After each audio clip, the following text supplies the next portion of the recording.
The Memphis Grizzlies are trading star forward Jaren Jackson Jr., Triple J, John Conker, Jock Lindell, and Vince Williams Jr. to the Utah Jazz for Walter Clayton Jr., Kyle Anderson, Taylor Hendricks, Georges Niang, and 3 first-round picks. Sources tell ESPN. Man, what do you think is going to happen with Utah now? Do you think this is a great move? Are they going to have a great run? What happens to Memphis Grizzlies? And I'm hearing that Memphis is trying to get rid of John Morant and nobody's biting. So it looks like Memphis is all in on the rebuild because we Okay. knew John Morant was going. Like we knew that's happening. And it's like, honestly, he hasn't gone yet because nobody wants him, because his game has declined a little bit. And also we know he's going to give you some troubles. But let's talk about my Utah Jazz, man. Yeah. Come on. I had to wear this hat today because they are going to be, if they keep the lineup they've traded for, they're going to be one of the biggest, most hardest to guard teams in the league. I want you to think about this. All right. Because Jaren Jackson Jr., here's the thing, because people complain about his rebounding, but that's because he's a defensive jack of all trades. He can guard any position. So if he's out at the three-point line, then yeah, he's not going to get the rebound. Now, I know people in Memphis, I seen all the tweets, how they talk about his rebounding, how he don't rebound for a big man. But that's because he's out there playing defense. He's out there guarding the perimeter. He guard the post. He guard anything.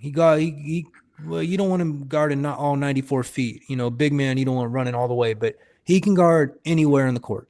And so his rebounding suffers, whatever. But he will play the 4 because they got Walker Kessler. Walker Kessler is your big body in the middle. He's going to be your big man putting up like the 15 and 12. Then you got Lauri Markkanen, who's almost 7 feet himself, averaging 27 points. Averaging 27 points a game this year, playing the 3. So you're going to have your 3, your 4, and your 5, all 6'10" or bigger. And the thing is, I think it can work because Markkanen and Jackson, I think, can guard wings. So it doesn't matter if someone's a little quicker, a little smaller.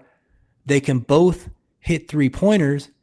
Then you put, I know Walker Kessler, I think he's out for the season with an injury, but you put him at the 5. That's your traditional big body, grabbing boards, guarding the post. Then at point guard, Keontae George, your emerging star that's come out of nowhere, putting up 46, 38, 89 splits, averaging 24 points and 7 assists. So you think about this next year. You think about this. Keontae George at the point guard, Lauri Markkanen at small forward, Jaren Jackson at power forward, Walker Kessler at center. You have one of the biggest, most physical lineups in the league. And I think next year, because, the Jazz have been tanking for a few years. Every year it's like they're tanking. They want more picks. Yep. Next year's the year where the process takes the next stage. Next year, with that lineup, they should be real contenders. Right. Absolutely. Hey, I'm looking forward to that. Because like you say, you just don't know where it's going to head to, but they have all the pieces to be successful. All the pieces. So, I mean, man, they should at least be making a deep run, at least to the semifinals, at least.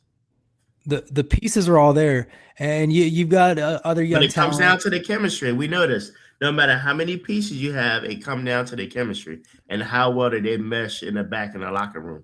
How does it work together? And then also, I'd be curious to see if it ends up being Markkanen at the 3, Jackson at the 4, and Kessler at the 5. You'd have some questions about having that big of a lineup at your 3, 4, and 5 about, who can guard who, etc. But if you can get it to work, if you can get it to gel, other teams have done versions of it where you've had the Timberwolves with they would play Cat and they would play Gobert, and sometimes Naz Reid would be out there with them. So you can play those kind of lineups and be successful. Now, of course, Timberwolves ended up getting rid of Cat, so obviously it wasn't that successful. But Right. I think Jaren Jackson Jr. is really one of the most talented defensive players of all time. I think he can guard anyone on the court.